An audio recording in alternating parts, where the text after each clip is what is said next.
So I get this question all the time, what's the best midweight survival knife for under 100 bucks?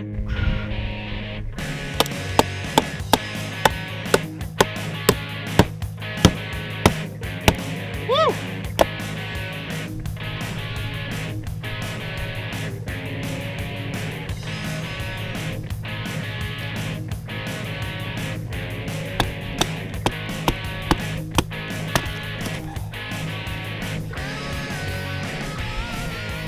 Well, I think I just found it in the K-Bar in collaboration with Jara's Knives, I believe is how I pronounce that, Jaros, Turok.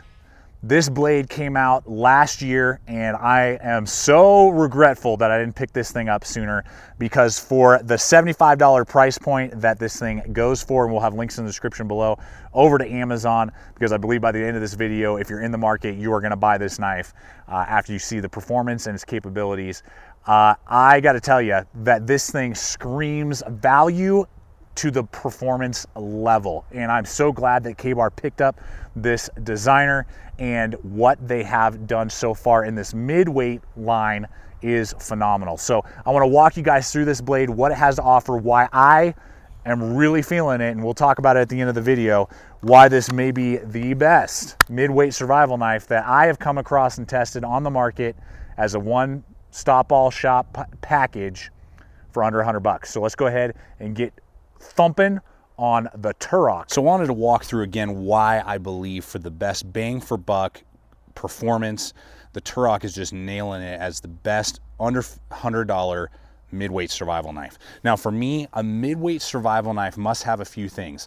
It must be over 5 inches in blade length. It must be a full tang construction. That means it has handle scales and you can see the spine all the way through.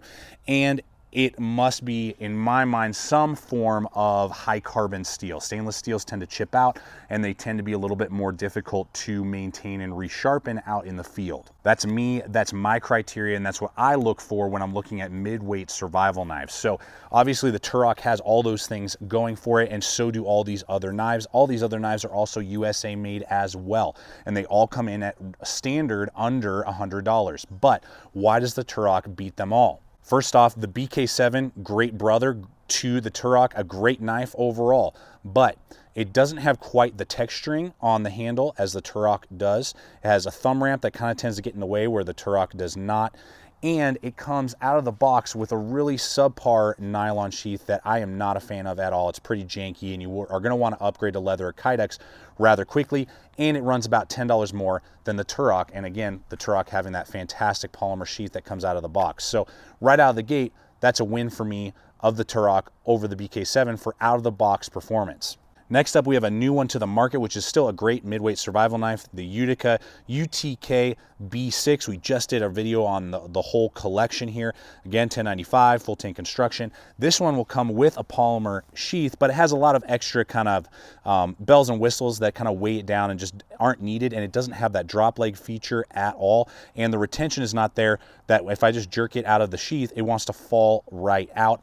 And the handle ergonomics are not as comfortable as on the Turok, and it tends to have a full flat grind, which is good, but I prefer saber grinds that the Turok has. So again, and they're within about $2 of each other. So if I have a choice, I'm gonna hit the Turok up before I were to hit up the B6. And finally, the Ontario Rat Model 7, another great midweight survival knife, but this one has been customized. Out of the box, it has very clunky, blocky handle scales. Again, the Turok is gonna have more ergonomic ones. It has a full flat grind. Again, I prefer saber grinds whenever possible because they tend to take out chunks when you're hacking and chopping faster and quicker. It's a little bit stronger, and it tends to split wood if you are batoning a little bit quicker. So in a survival knife, if possible, I like to, not that full flat grinds are a no-no, but I just prefer saber if I can get it.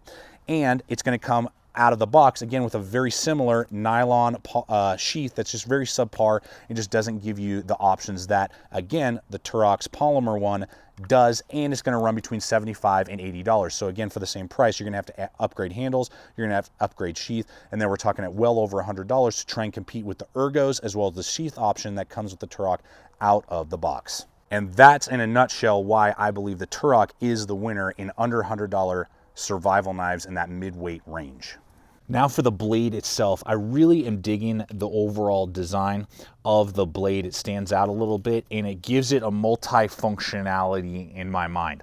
Now, what we're looking at overall is the actual cutting edge of 6 inches, so at about 6 1/4 inches from handle to the tip, which I believe is a great mid-weight survival knife range is what I call it. You know, it's not a huge chopper like a BK9 or something like that, or some sort of machete, but it's also not a really compact knife that, you know, it can't do any sort of splitting or chopping if you had to, and it's going to give you very good reach in a combat situation as well if you're looking for those longer knives. Now, it is 1095 Krovan steel, which I've always found is a great steel. K-Bar does a great job with it. You know, for the price point of under $100, USA made, you're able to tune it up very easily, and it holds a decent edge and is a rather tough steel. You know, it's not going to snap and break. It's not brittle. It's tough. So I like that aspect of it. The coating is great.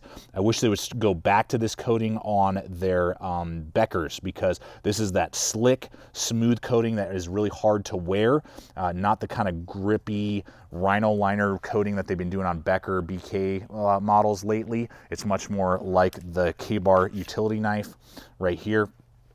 So that I like that coating. It's nice and slick. It's going to fight against rust, and it takes a long time to wear and isn't going to cause any extra resistance when you are carving and cutting and doing finer tasks. Now, we have a 3/4, or I would say probably 2/3 high saber grind, which is really nice. I love saber grinds. They just work very well for me. And we do have this ginormous swedge, as you guys have seen there, which is going to be about 4.5 inches in overall length. Now, that swedge is not super sharp. Obviously, if you wanted to take maybe an hour or two, you could get that sharpened. And if you really wanted to deploy this in a combat situation, have a dual-edged knife, you could do that. For me, it's perfectly fine how it's designed. It is going to chew up your batoning sticks. There's no way around that. For this size of knife, though, you're not going to be splitting huge logs. You're going to be doing about 2 to 3 inch max on the diameter of the logs. So you're not going to be having to pound really hard anyway. So this, to me, it's a fine compromise because of the tactical capability that swedge gives you. And it's just a little bit different than just the natural classic drop points. So it has a little bit of a flair and a little bit of a standout capability. Obviously, again, that swedge helping with the tactical capability as well. But everything that you guys have seen throughout this video, I was pleased with its midweight. For me, what I look at it as a midweight survival knife, midweight camp knife, and being able to do those type of things, regardless if it is more like webbing, rubber, you know, paracord, all that type of stuff. It's going to be able to handle it without any sort of issues if you are using it more as a soldier knife. In the stabbing, it was very well, and it's going to give you great penetration as well. But then with all the finer carving, the cutting, and again the hacking, and, you know, delimbing of branches, you know, chopping down small, maybe 2-inch branches, something like that, or small thin trees if you're doing a small lean-to or having to do a trap or something like that, and then light splitting tasks as well. It's able to handle all those things as well as any other knife that I've found in this size range. Very competitive with, say, like the Utica knives that we are, either depending on time frame when I post this knife compared to those, either have posted or will be posting soon. Rat 7s, SE6s, and BK 7s. This is all going to compete very nicely in any area, regardless if it's more of a utility tactical role or of a camp survival role. So that's why I just feel like this thing just is such a great blend of both worlds, and it's being actuated in such a great way in a good package, USA made, under $100. The blade is performing very well and giving this a good name, awesome. And I think is going to get a lot of just use over the years, not only in my systems, but I think a lot of people are going to be pleased with when they get their hands on one of these Turoks, what it can do for them. Now, I believe the sheath is a huge selling point, and it is for me. I am very happy, and really one of, particularly under $100, one of the best polymer plastic sheaths I have seen on the market. Now, what we're looking at here is tons of lashing points that it's going to give you, so you can wrap paracord through it, lash it to LBE systems. You're going to get lots of spacing as well as a good drainage hole down here. You're getting this webbing right here, which is very heavy duty, very large. You can get a 2-inch tactical belt through there, no problem. You're getting a button snap back here around the guard, as well as the logo. Now, this is the great piece about it, is that I can either completely remove this whole system and then carry it in this capacity, which is awesome, or it can just refeed it on the other side, and now it's ambidextrous for lefties. It's going to be very high on the ride, very low on the ride, so it's not going to be digging into your ribs, and just so thought out just in the ride and just in that carry system. So ambidextrous, it's going to be drop-legged, it's completely removable, so you can, you know, ride it on different ways. And finally, just the retention system that they decided to go with is this little lever tab right here that grabs the guard so securely. Just some slight rattle, and that's all down here where just the tip and the blade are just kind of bumping together here just a little bit, but super secure, molded perfectly right there. There's no play back here at all, and then a great thumb ramp, and I really got to give it a good push or a good yank to get it to disconnect, and then we're good to go, and then really snaps into place super securely. So I am in love with this sheath. All right, let's go ahead and look at the handle here and discuss the handle ergonomics on the knife. Now, I got to tell you, it's very ergonomic overall. I wear large size gloves, and I always tell that to you guys so you can get a good relation to your size of hands and whether or not it's going to fit inside there for you. Now, as we look up here, no jimping, no thumb ramp, and that's what I prefer, particularly in my woods knives. I love that they did about a 1.5 to 2 inch little spot right here before the swedge kicks in, so I can rest my finger perfectly right there if I'm doing harder push cuts, you know, making feather sticks or something like that, and the swedge isn't going to be biting into my thumb. So that was really well designed, really thought out in the overall process to give you a good grip, particularly when you're doing the finer, harder push cuts, and then obviously you can just do your natural hammer grip there. Now these handle scales, obviously full tang through, which is awesome, are a polymer, you know, similar to what they've been using like Ivory for the BK7, but I don't know if you guys can pick it up on screen. There is somewhat of a skin texture to it. It's not just slick and smooth, and then the logo kind of imprint here definitely gives you a better feel and better grip in the hand than say a BK7 would. So something to consider. Hopefully down the line they'll release some G10 handle scales or micarta handle scales for this, but as it stands, I would say compared to the BK7, this gives me a more warm, grippier feel in the hand, even though it is still polymer plastic. And I like the brown, just kind of makes it a little bit different, stand off from the other K-bars that are out there in their, you know, different lines that they have.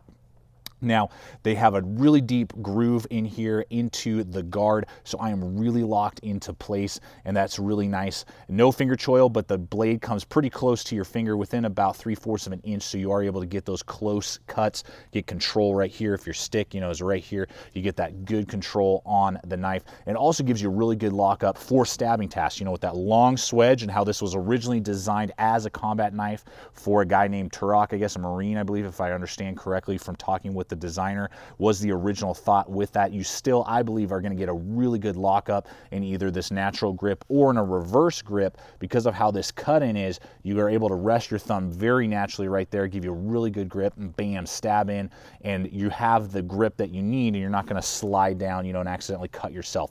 Is that we have 5.5 inches from here, from the guard, all the way back to the rear pommel, and up here we have 4 inches, so 5.5, 4 inches. Now, again, with my large size hands, it basically cuts off right there, and it doesn't bother me at all. But if you had extra large or double XL size hands, you may start to find that that would still cup inside your hand, but you may, and it would catch your fingers down here. It may just be a little bit different for you in your grip, say if you had a much wider hand than I do. So just kind of keep that in consideration, but I do really like this natural sweep so that when I was doing light hacking tasks, it didn't want to slide out of my hand, particularly when we use our thumb grip and wrap your hand over like that. I mean, you're going to be locked into place. The blade's not going to want to go flying out of your hand. It just feels very natural and doesn't create any hot spots with light hacking as well. Even though this isn't like a super heavy knife, it would be in that mid-weight survival range for me. It definitely has a lot going in the ergonomic realm, and I really dig it. It doesn't cause any hot spots, regardless if it's more of a tactical function or more of an outdoor woods function. Okay, so as we said, $75 in the intro is what this is going for, between 75 and 80 bucks. Again, links over to Amazon below to all of his designs that K-Bar has, and a few other K-Bar designs as well that I'll throw in there. Some other options in the midweight survival knife line for under 100 bucks we'll have in the links below. I don't know, there's just something about this knife that just really connects with me, the people that have been using it with me. You know, Jordan, one of my buddies who's been shooting this with me, and you'll see him doing some of the action shots. We just are really connecting with it. And for that price point, I don't think you can go wrong. I mean, it's a screaming deal at about 75 bucks. Well, folks, in conclusion, as I believe you have seen and as we've talked about throughout this whole video, this thing, regardless of how you feel about it, it's an amazing knife in my mind. I love it. It has so much capability. It's so much just fit and finish to design to all those different things. The sheath alone, again, is really a big sweet spot for me. It just gives me so many capabilities. Lefties, righties, drop the nylon altogether, rock it on your shoulder, and just the balance and the weight makes it so that I feel like I could do that with such a large knife, you know, at being 6 inches or more.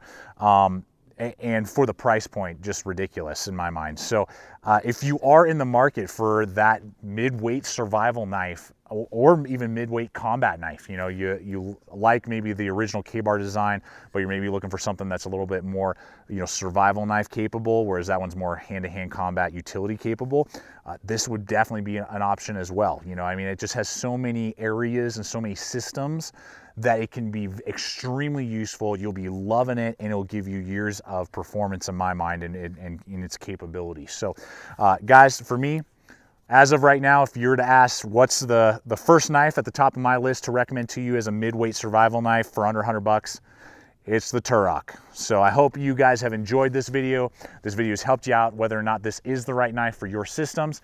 Always remember, check us out on all the relevant social media as well. Please subscribe, comment, like, share this video. Love to hear your guys' thoughts on this knife. I'll try and answer any questions that you guys may have. And always remember, stay equipped, stay prepared. We'll see you out there.